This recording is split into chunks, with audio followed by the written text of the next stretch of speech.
ओम श्री आशुतोषाय नमः। श्री गणेशाय नमः। श्री हरिवंश पुराण विष्णु पर्व अध्याय 109 110। बलदेव जी के द्वारा प्रद्युम्न को आर्गनिक स्रोत का उपदेश। विषमपायन जी कहते हैं, विजयी वीरों में ज्येष्ठ जन्मेजय, जब प्रद्युम्न कालशंबर का व्रत करके द्वारकापुरी में आए, उस समय बलदेव जी ने उनकी रक्षा के लिए उन्हें एक स्रोत का उपदेश दिया, जिसे आहनिक कहते हैं। नृपश्रेष्ठ, उसी आश्चर्य में आहनिक स्रोत का यहाँ वर्णन किया जाता है, जिसका सायंकाल में जप करने से मनुष्य पूतात्मा पवित्र अंतःकरण वाला हो जाता है। इस स्रोत का बलदेव जी ने, भगवान विष्णु ने तथा धर्म अभिलाषी ऋषि मुनियों ने भी कीर्तन किया है। एक समय की बात है, रुक्मणी पुत्र प्रद्युम्न घर में बलराम जी के साथ बैठे हुए थे।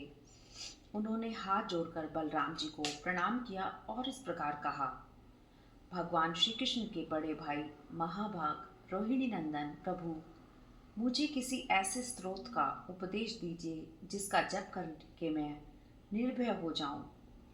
श्री बलदेव जी ने कहा, देवताओं और असुरों के गुरु जगतपति ब्रह्मा जी मेरी रक्षा करें।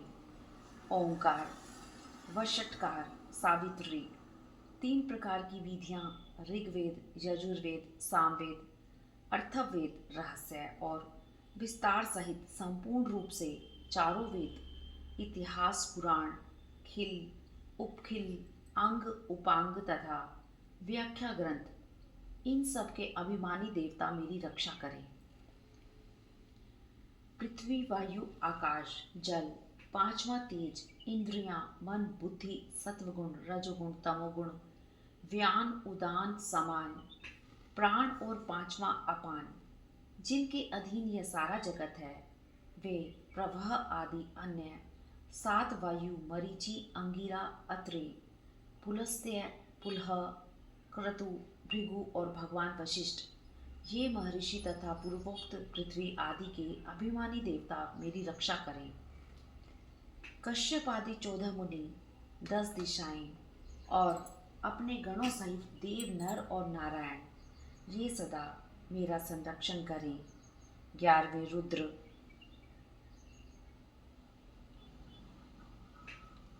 11वें रुद्र कहे गए हैं और 12 आदित्य, 8 वसु देवता बताए गए हैं और 2 अश्वनी कुमार, ये सब मेरी रक्षा करें। ह्रीम, श्रीम, लक्ष्मी, सबधा, पुष्टि, मेधा, तुष्टि, समृद्धि, धृति, देव माता अदिति और दैत्यों की माताएं दिति, धनु और सिंहिका आदि मेरी रक्षा करें। हिमवान, हेमकूट, निषद, श्वेत पर्वत, ऋषभ, पारियात्र, विंध्य, वैदुर्य पर्वत, सहाय पर्वत, उदयगिरी, मल्य, मेरु, मंदर, दरदुर, क्रौंच, कैलाश और मैनाक आदि पर्वत मेरी रक्षा करें। शेष, वासुकी, विलाक्षा, विशालाक्ष और तक्षक, एलापत्र, शुक्लपत्र, शुक्लवर्ण, कंबल, अश्वतर, हस्तिभ्रद, पिटरक, करकोटक, धनंजय, पूर्णक, करवीरक, नाग, सुमानस्य, दधिमुख, श्रृंगार पिंडक, तीनों लोकों में विख्यात भगवान मणि नाग, नागराज, अधिकर्ण और हारिद्रक, ये तथा दूसरे भी बहुत से नाग, जिनके नाम यहाँ नहीं लिए गए हैं, वे सभी सत्य, धर्मा एवं पृथ्वी का भार धारण करने वाले नागराज मेरी रक्षा करें। चारों समुद्र मेरी रक्षा करें। सरिताओं में श्रेष्ठ गंगा, सरस्वती, चंद्रभागा, शतद्रु, देविका, शिवा, द्वारावती, विपाशा, सरयू, यमुना, कलमाशी, रथोष्मा, बाहुदा, हृण्यदा, पलक्षा, इक्षुमती, स्रवंती, वृद्धरथा, सुविख्यात, चर्मणवती तथा पुण्य सलीला, वधुसरा, ये और दूसरी बहुत सी नदियाँ जिनके नाम यहाँ नहीं लिए गए हैं तथा जो उत्तर भारत में बहने वाली हैं, वे सब की सब अपने जल से मुझे नहलाएं। वेणी, गोदावरी, सीता, कावेरी, कोंकणावती, कृष्णा, वेणा, शुक्तिमती, तमसा, पुष्पवाहिनी, ताम्रपर्णी, ज्योतिरथा, उत्पला, उदुम्बरावती वैतरणी नदी, पुण्य सलीला विदर्भा, शुभ स्वरूपा नर्मदा, वितस्तथा भीमरथ्या महानदी, ऐला कालिंदिनी, पुण्य सलीला गोमती, सुविख्यात नद शोभ भद्र, ये तथा दूसरी नदियाँ जिनके नाम यहाँ नहीं लिए गए हैं और जो दक्षिण भारत में बहने वाली हैं, वे सब की सब अपने जल से मुझे नहलाएं।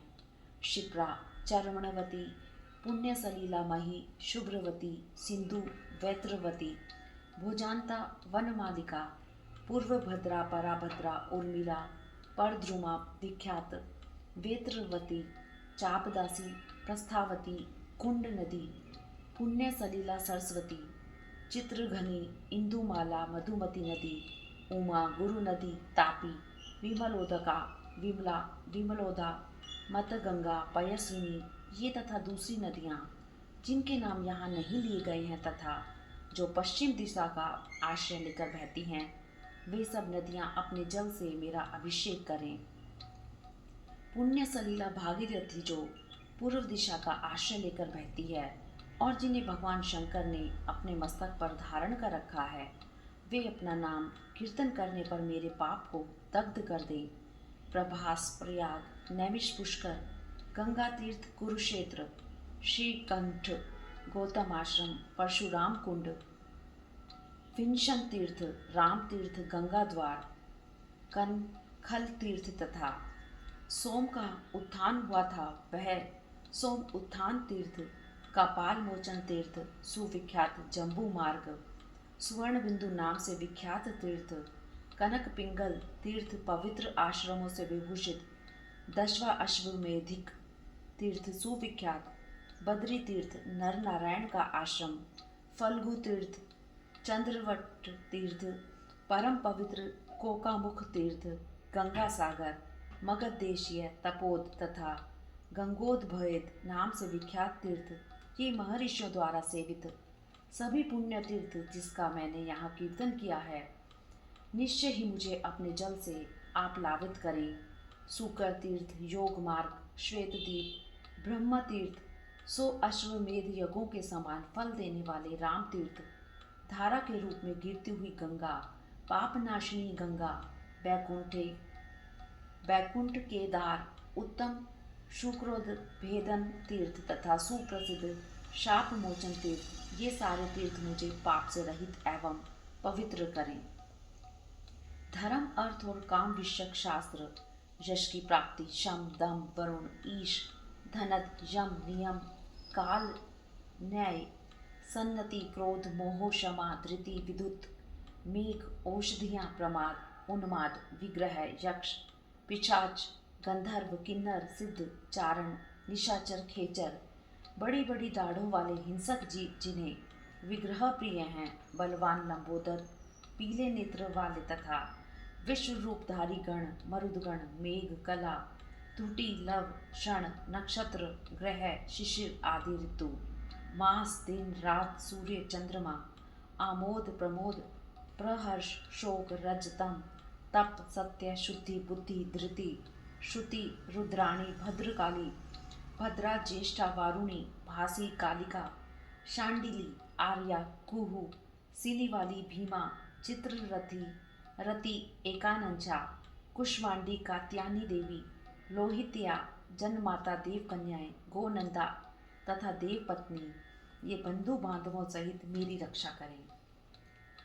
जो नाना प्रकार के आभूषण और वेश धारण करती हैं, जिनके मुख पर अनेक प्रकार के चित्र अंकित होते हैं, जो विभिन्न देशों में विचरने वाली तथा अनेक शस्त्रों से सुशोभित हैं, जिन्हें मेदा, मजा, मद, मांस और वसा प्रिय हैं, जिनके मुख बिल्ली, बाघ, हाथी, सिंह, कंक, कौवा, गिद्ध तथा क्रोंच के समान हैं, जो सर्पमय, यज्ञोपवीत धारण करने वाली तथा चरममय वस्त्र से अपने अंगों को ढकने वाली हैं, जिनके मुख रक्त से अभिषिक्त हैं तथा जिनकी वाणी नगाड़ों की प्रखर ध्वनि की भांति गंभीर है, जो ईर्ष्यालु और क्रोधी हैं, महल जिनके सुंदर निवास हैं, जो मत, उन्मत्त और प्रमत्त रहकर प्रहार करती हुई घरों में स्थित रहते हैं, जिनके नेत्र और केश पिंगल वर्ण के दिखाई देते हैं, इनके अतिरिक्त जिनके केश कटे हुए हैं, जिनके सिर के बाल ऊपर की ओर उठे हैं, जो काले अथवा सफ़ेद केश धारण करती हैं, जो छोटे कद की हैं, जिनमें 10,000 हाथियों के समान बल है तथा जो वायु के तुल्य वेग वाली हैं, जिनके एक पैर, एक हाथ और एक आँख है, जो देखने में पिंगल वर्ण की प्रतीत होती है, जो अधिक या थोड़े पुत्र वाली है, जिनके 2 ही पुत्र हैं, जो पुत्रों का श्रृंगार करने वाली हैं, मुखमंडी, बिडाली, पूतना, गंध पूतना, शीत वातोष्ण बेताली तथा रेवती आदि नामों से जिनकी प्रसिद्धि है, जिन्हें बाल ग्रह कहते हैं, जिन्हें हास्य और क्रोध प्रिय है, जो वस्त्र एवं वास स्थान से प्रेम करती हैं, सदा प्रिय वचन बोलती हैं, जो सुख और दुख भी देती हैं तथा जो द्विजातियों को सदा प्रिय हैं, जो रात में विचरने वाली तथा उपासक को भविष्य में सुख देने वाली है तथा जो पर्व काल में सदा अपने दारुण स्वभाव का परिचय देती है, वे मातृकाएं मेरी प्रतिदिन रक्षा करें, जैसे माता अपने पुत्र की रक्षा करती है। जो पिता महाब्रह्मा जी के मुख से प्रकट हुए हैं, रौद्र हैं, रुद्रदेव के अंगों से उत्पन्न हुए हैं, कुमार कार्तिकेय के सब देश से प्रकट हुए हैं तथा जो वैष्णव आदि ज्वर हैं, जो महाभयंकर, महापराक्रमी, दर्प युक्त तथा महाबली हैं, क्रोध युक्त अथवा क्रोध रहित हैं, जिनका स्वभाव क्रूर है, जो देवताओं के समान स्वरूप धारण करने वाले हैं, जो रात्रि में विचरने वाले हैं, जिनके गले में अयाल है, जिनकी बड़ी बड़ी दाढ़ें हैं, जिन्हें विग्रह प्रिय है, जिनके पेट लंबे, कूल्हे मोटे और आंखें पिंगल वर्ण की हैं, जो विश्व रूप धारी हैं, जिनके हाथों में शक्ति, सृष्टि, शूल, परिघ, प्रास, ढाल और तलवार आदि अस्त्र शस्त्र शोभा पाते हैं, पिनाक, ब्रज, मूसर और धमदंड नामक आयुध जिन्हें प्रिय हैं, जो दंड और कुंड धारण करते हैं, शूरवीर हैं, मस्तक पर जटा और मुकुट धारण किए रहते हैं,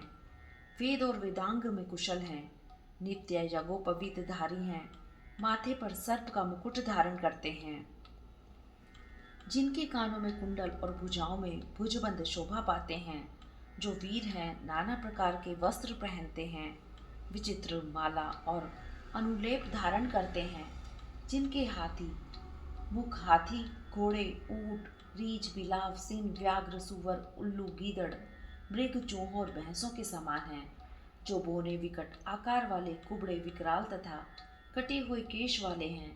इनके सिवा जो लाखों की संख्या में सहस्त्रों जटाएं धारण करने वाले हैं, जिनमें से कोई कैलाश पर्वत के समान श्वेत, कोई दिनकर के समान दीप्तिमान, कोई मेघों के समान काले और कोई अंजन राशि के समान नील हैं, जो एक एक अथवा 2 पैरों से युक्त हैं, जिनके 2 सिर हैं, जो मांस रहित कंकाल से दिखाई देते हैं, जिनकी पिंडलियां बहुत मोटी हैं, जो मुंह बाए रहने के कारण बड़े भयंकर प्रतीत होते हैं, बावड़ी, पोखरे, कुएं, समुद्र, नदी, शमशान भूमि, पर्वत, वृक्ष तथा सूने घरों में निवास करने वाले हैं।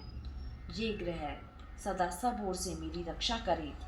महागणपति, नंदी, महाबली, महाकाल, लोक भयंकर महेश्वर तथा वैष्णव ज्वर, ग्रामणी, गोपाल, भृंगरीटी, गणेश्वर, देव, वामदेव, घंटाकर्ण, करंधम, श्वेतमोद, कपाली, जंभक, शत्रुतापन, मंजन, उन्मंजन, संतापन, विलापन, निजघास, अघस, स्थूणाकर्ण, प्रशोषण, उल्कामाली, धम धम, ज्वालामाली, प्रमर्दन, संघटन, संकुटन, काष्ठभूत, शिवंकर, कुष्मांड, कुंभ, मूर्धा, रोचन, वैकृत ग्रह, अनिकेत, सुरारिघ्र, शिव, अशिव, क्षेमक, पिशिताशी, सुरारी, हरिलोचन, भीमक, ग्राहक, अग्रमय ग्रह, उपग्रह, अर्यक, स्कंद ग्रह, चपल, असम, बेताल, तामस, सुमहाकपि,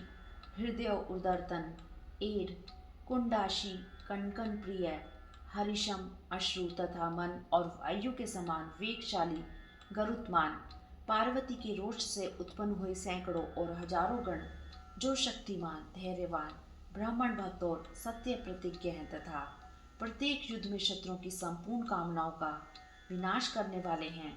इन सब का रात और दिन में दुर्गम संकट के अवसरों पर जब जब कीर्तन किया जाए तब तब वे समस्त गणपति अपने सारे गुणों और संपूर्ण गणों के साथ सदा मेरी रक्षा करें। नारद पर्वत, गंधर्वों और अप्सराओं के समुदाय, पितर, कारण, कार्य आदि व्याधि, अगस्त्य, गालव, गार्ग्य, शक्ति, धौम्य, पराशर, कृष्ण, आत्रेय, ऐश्वर्यशाली, असित, देवल, बल, बृहस्पति, उतथ्य, मार्कंडेय, श्रुतश्रवा, द्वैपायन, विदर्भ, जैमिनी, माठर, कट, विश्वामित्र, वशिष्ठ, महामुनि, लोमश, उतंक, रेभ्य, पोलोम, वित, त्रित, कालवृक्ष ऋषि, मुनि, मेधातिथि, सारस्वत, यवकीर्ति, कुशिक, गौतम, संवर्त, ऋष्यशृंग, सवस्त्यात्रेय, विभांडक, ऋचिक, जमद, अग्नि, तपोनिधि, और्व, भरद्वाज, स्थूलशिरा, कश्यप, पुलहा, कृत्रु, बृहदग्नि, हरिशम, अश्रु, विजय, कणव, वैतंडी, दीर्घताप, वेदगात, अंशुमान, शिव, अष्टावक्र, दधीची, श्वेतकेतु, उद्दालक, क्षीरपाणी, श्रृंगी, गोरमुख, अग्निवेश्य, शमीक, प्रमुचु तथा मुमुचु, ये और दूसरे बहुत से उत्तम व्रत का पालन करने वाले ऋषि एवं शुद्ध आत्मा मुनि तथा दूसरे यज्ञपरायण, स्पृहणीय तथा शांत महर्षि जिनका यहाँ कीर्तन नहीं किया गया है, सदा मेरे लिए शांति प्रदान करें। 3 अग्नि, 3 वेद, 3 विद्याओं के ज्ञाता, कौस्तुभमणि, उच्च श्रवा अश्व, श्रीमान धन्वंतरी, वेद, हरि, अमृत, गौ, सुपर्ण, गरुड़, दही, श्वेत सरसों, सफेद फूल, कुमारी कन्या, श्वेत छत्र, जौ, अक्षत, दुर्वादन, सुवर्ण, गंध, बाल्य व्यंजन, चंवर, कहीं भी प्रतिहत न होने वाला सुदर्शन चक्र, सांड, चंदन, विष, श्वेत वृषभ, मदमत हाथी, सिंह, व्याघ्र, घोड़ा, पर्वत, खोदकर निकाली हुई मिट्टी, लाजा, ब्राह्मण, मधु, खीर, स्वस्तिक, वर्धमान, नंदावर्त, प्रियंगु, श्रीफल, गोम्य, मत्स्य, दुंदुभि तथा पटाह की ध्वनि, ऋषि पत्नियां, कन्याएं, शोभाशाली, भद्रासन, धनुष, गोरोचन, रुचक, नदियों के संगम का जल, सुपर्ण, शतपत्र, चकोर, शिवजीवक, नंदीमुख, मयूर, जिनमें मोती और मणि बंधे हुए हों, ऐसे ध्वज, कार्य सिद्धि करने वाले उत्तम आयुध, ये सब सदा ही मेरी रक्षा करें। पूर्व काल में आयु, लक्ष्मी तथा विजय की अभिलाषा रखने वाले बलराम जी ने इस पवित्र कलेशहारी और उनकी प्राप्ति कराने वाले मंगल युक्त स्रोत का वर्णन किया था। जो विद्वान मनुष्य प्रत्येक पर्व में स्नान करके जप परायण हो, इस 800 मांगलिक नामों से युक्त स्रोत का श्रवण करता अथवा करवाता है, वह वध और बंधन के कलेश, व्याधि एवं शोक से प्राप्त होने वाले पराभव और व्याकुलता को नहीं पाता। यह स्रोत इहलोक और परलोक में भी कल्याण प्रदान करने वाला है। इससे धन, यश और आयु की प्राप्ति होती है। यह पवित्र एवं वेद के तुल्य आदरणीय है। यह श्री संपन्न, स्वर्गदायक, सदा पुण्यकारक, कल्याणमय तथा संतान की प्राप्ति कराने वाला है। इस शुभ, उत्तम एवं बुद्धिवर्धक स्रोत के सेवन से मनुष्यों को क्षेम की प्राप्ति होती है। इतना ही नहीं, यह समस्त रोगों को शांत करने वाला तथा अपनी कीर्ति और कुल को बढ़ाने वाला है। जो श्रद्धालु, दयालु और आत्मसंयमी मनुष्य इसका पाठ करता है, वह सब पापों से शुद्धचित हो शुभ गति का भागी होता है। इस प्रकार श्री महाभारत के खिलबाग हरिवंश के अंतर्गत विष्णु पर्व में बलदेवाहित नामक 109वां अध्याय पूरा हुआ। ओम नमो भगवते वासुदेवाय नमः। ओम नमो भगवते वासुदेवाय, वासुदेवाय हरि वासुदेवाय। अध्याय 110। सांब की उत्पत्ति और अस्त्र शिक्षा तथा द्वारका में पधारे हुए राजाओं के बीच नारद जी के द्वारा भगवान श्री कृष्ण की परम धन्यता का प्रतिपादन। वे शंपायन जी कहते हैं, जन्मेजय, आत्मघाती शंबरासुर ने जब प्रद्युम्न का अपहरण किया था, उसी महीने में जामवती के गर्भ से सांब का जन्म हुआ। बलराम जी ने सांब को बचपन से ही अस्त्र शस्त्रों के अभ्यास में लगा रखा था। बलराम जी के बाद सांब ही उनके जैसे अस्त्र शास्त्रों के ज्ञाता थे, इसलिए समस्त वृष्णिवंशी वीर उनका बड़ा सम्मान करते थे। सांप के जन्म लेने के पश्चात भगवान श्री कृष्ण अपने शत्रुभूत सामंतों का संहार करके शुभ स्वरूपा द्वारकापुरी में रहने लगे, जैसे कोई देवता इंद्र के उद्यान नंदन वन में निवास करता हो। यदुवंशियों की संपत्ति देखकर देवराज इंद्र अपनी राज्य लक्ष्मी से द्वेष करने लगे थे। भगवान श्री कृष्ण के भय से राजाओं को कभी शांति नहीं मिलती थी। किसी समय हस्तिनापुर में दुर्योधन की यज्ञ में भूमंडल के समस्त राजा इकट्ठे हुए। वहां यदुवंशियों की राज्य लक्ष्मी पुत्र सहित भगवान श्री कृष्ण तथा समुद्र के भीतर बसी हुई द्वारकापुरी की विशेष चर्चा सुनकर अपने दूतों द्वारा भगवान श्री कृष्ण के साथ संधि स्थापित करके पृथ्वी के समस्त भूपाल यादवों की राजलक्ष्मी का दर्शन करने के लिए द्वारका में भगवान ऋषिकेश के पास उनके निवास मंदिर में आए। धृतराष्ट्र की आज्ञा के अधीन रहने वाले दुर्योधन आदि सब भाई पांडवों को अगुवा बनाकर चलने वाले धृष्टद्युम्न आदि नरेश, पांड्य, चोल और कलिंग देश के भूपाल, वाहिर्लिक, द्राविड़ और खश देशों के राजा 18 अक्षौहिणी सेनाएं लेकर श्री कृष्ण की भुजाओं से सुरक्षित यादवपुरी में आए। वे भूमिपाल रैवतक पर्वतों को चारों ओर से घेर कर अपने अपने लिए निश्चित की हुई एक एक योजन की भूमि में डेरा डालकर बस गए। तदंतर कमल नयन श्रीमान ऋषिकेश यादव शिरोमणियों के साथ पुरी से निकलकर उन नरेंद्रों के समीप गए।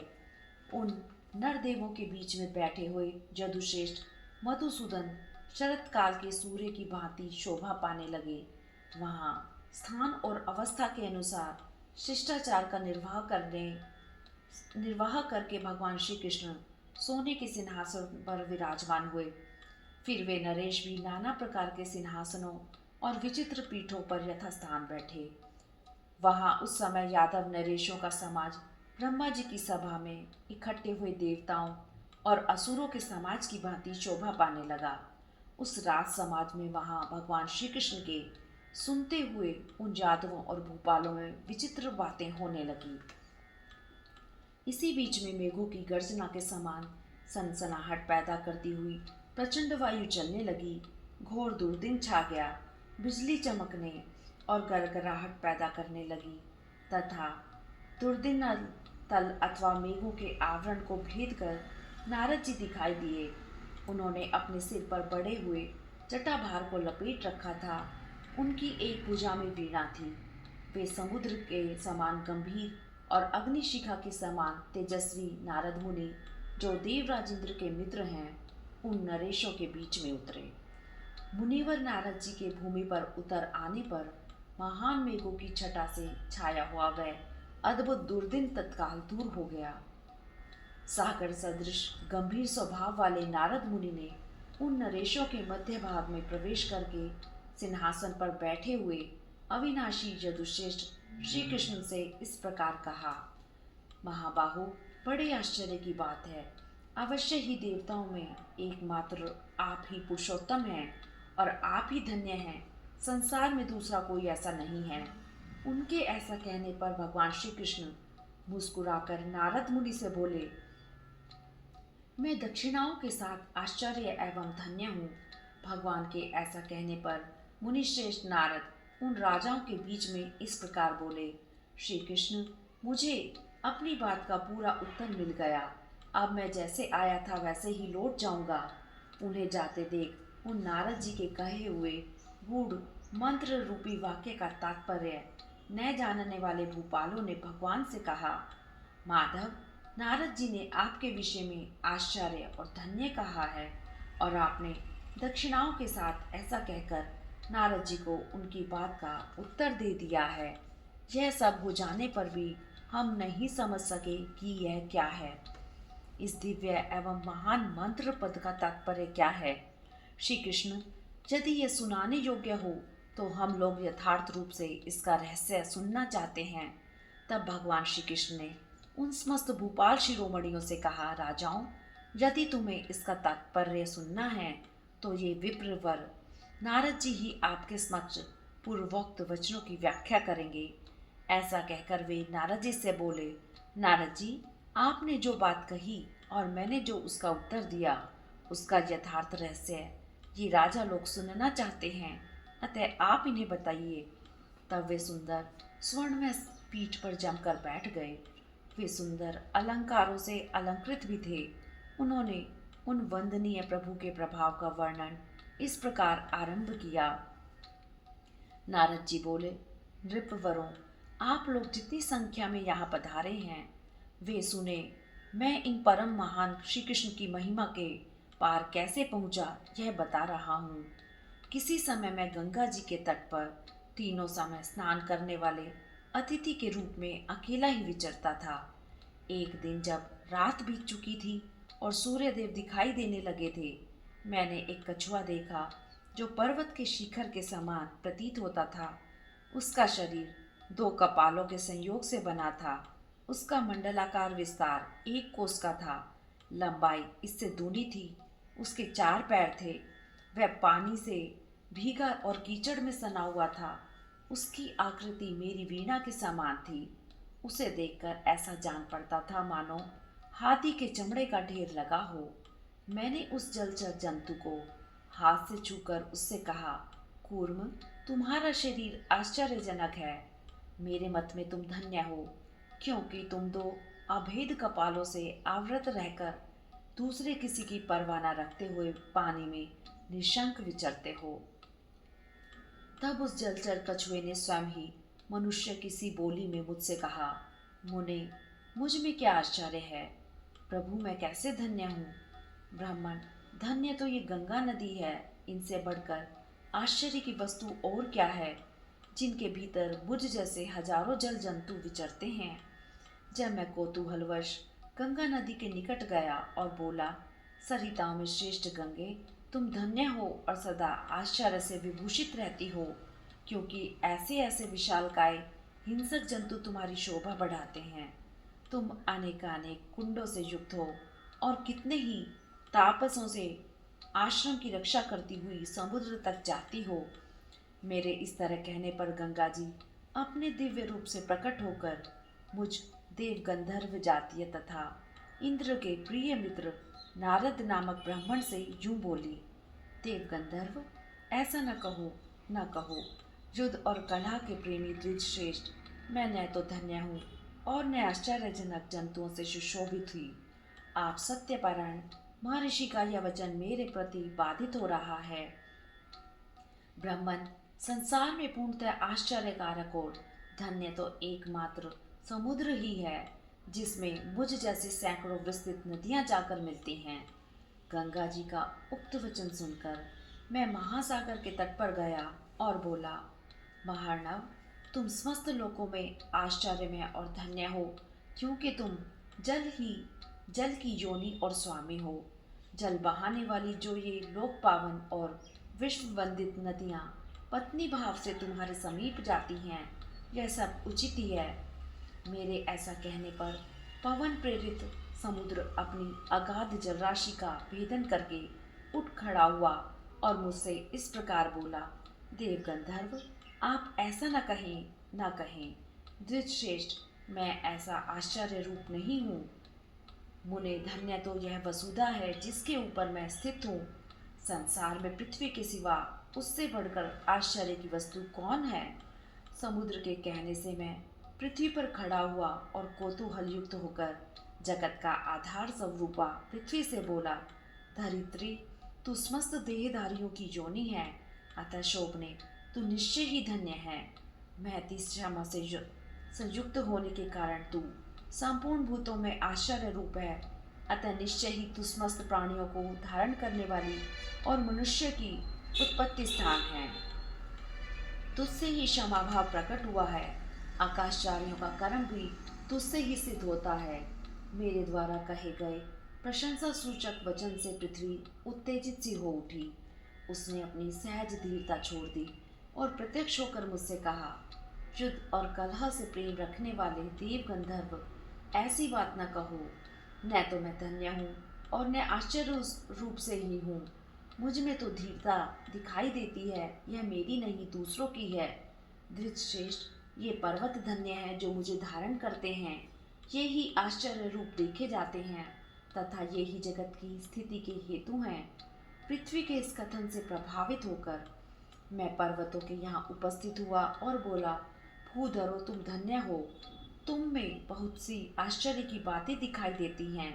स्वर्ण, श्रेष्ठ रतन, धातुओं के उत्पत्ति स्थान होने के कारण तुम सब लोग आकार कहलाते हो।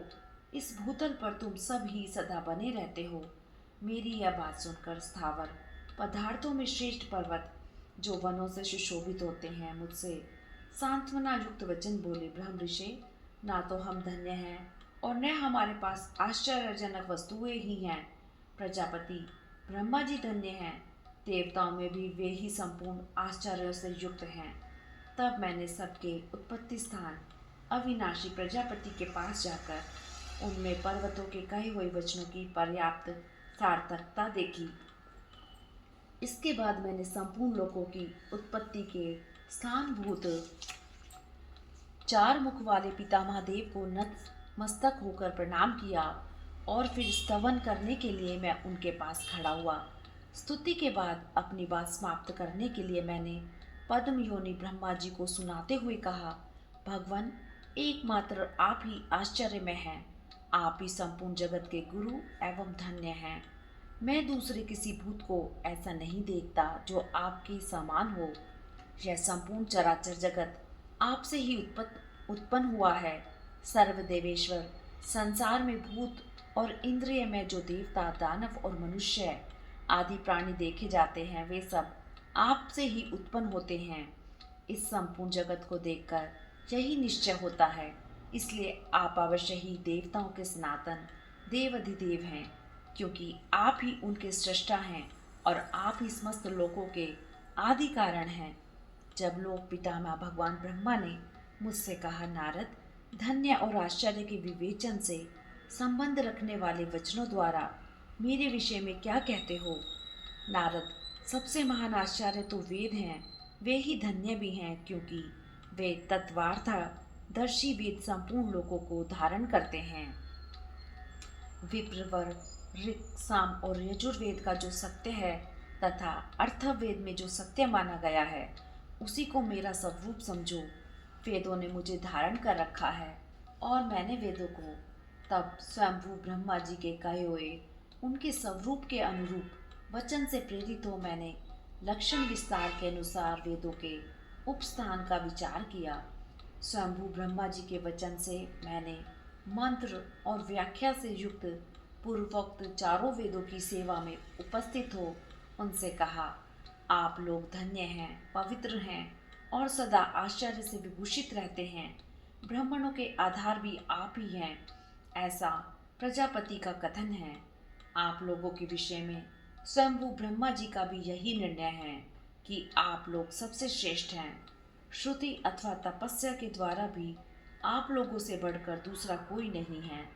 तब चारों वेदों ने मेरे सब ओर खड़े होकर इस प्रकार उत्तर दिया, नारद, परमात्मा के उद्देश्य से किए जाने वाले यज्ञ ही आश्चर्य और धन्य हैं। परमात्मा ने यज्ञ के लिए ही हमें प्रकट किया है, अतः यज्ञ ही हमसे उत्कृष्ट हैं। हम अपने वश में नहीं हैं। स्वयंभू ब्रह्मा से उत्कृष्ट वेद हैं और वेदों से उत्कृष्ट यज्ञ हैं। तब मैंने वेदों की वाणी से पुरस्कृत हुए यज्ञों से कहा, यज्ञों, तुम लोगों में सबसे उत्कृष्ट तेज दिखाई देता है। ब्रह्मा जी ने जो बात कही है और वेदों ने जिस प्रकार प्रतिपादन किया है, उसके अनुसार इस जगत में आप लोगों के सिवा दूसरी कोई आश्चर्य की वस्तु नहीं ज्ञात होती है।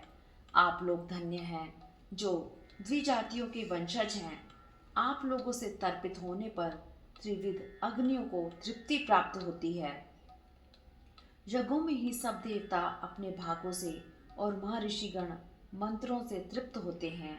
मेरे ऐसा कहने के बाद यूप रूपी ध्वज से सुशोभित समस्त अग्निष्ठ होम आदि जग खड़े होकर मुझसे बोले, मुने, यह आश्चर्य अथवा धन्य शब्द हम लोगों के लिए उपयुक्त नहीं है। भगवान विष्णु ही परम आश्चर्य रूप हैं, क्योंकि वे ही हमारी परम गति हैं।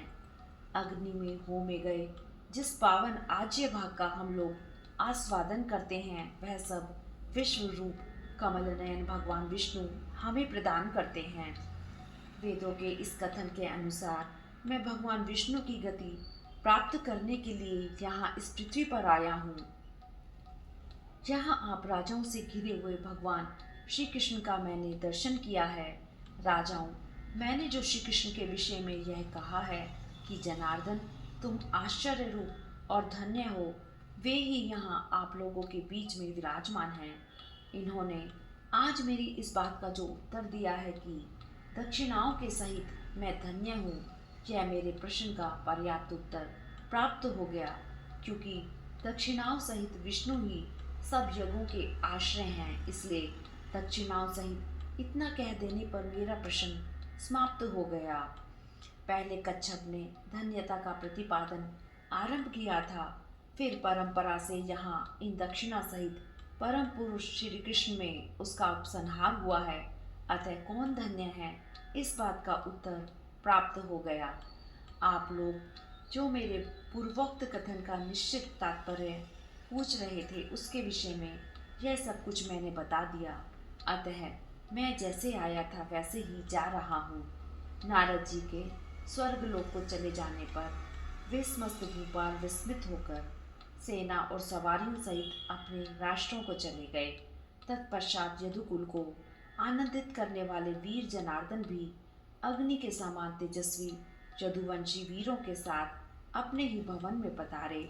इस प्रकार श्री महाभारत के खिल भाग हरिवंश के अंतर्गत विष्णु पर्व में धन्य उपाख्यान विषयक 110वां अध्याय पूरा हुआ।